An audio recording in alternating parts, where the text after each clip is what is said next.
বিশ্বকাপের মাত্র ১ মাস আগে শুরু হয়েছে ভূরাজনৈতিক এবং ক্রিকেট মাঠের বাইরের নানা জটিলতা। ভারতে নির্ধারিত সূচি থাকলেও নিরাপত্তা ইস্যুর কারণে সেখানে যেতে রাজি না বাংলাদেশ।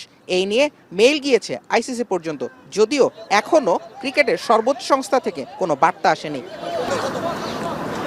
তবে বিশ্বকাপের ইস্যুতে বাংলাদেশ এখন পর্যন্ত হার্ডলাইনেই থাকছে।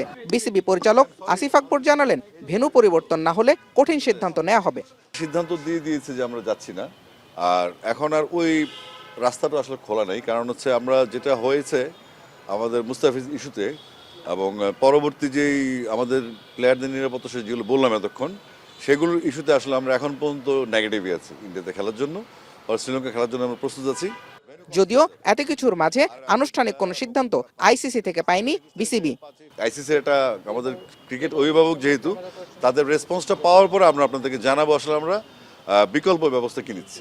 বাংলাদেশ খেলতে না গেলে সৃষ্টি হবে জটিলতা, সেটা নষ্ট করতে পারে দুই দেশের ক্রিকেটীয় সম্পর্ক। বিসিবি পরিচালক আসিফ অবশ্য চলমান সংকটের জন্য দায় দিচ্ছেন ভারতকেই। জুবায়ের আহমেদ, এখন, ঢাকা।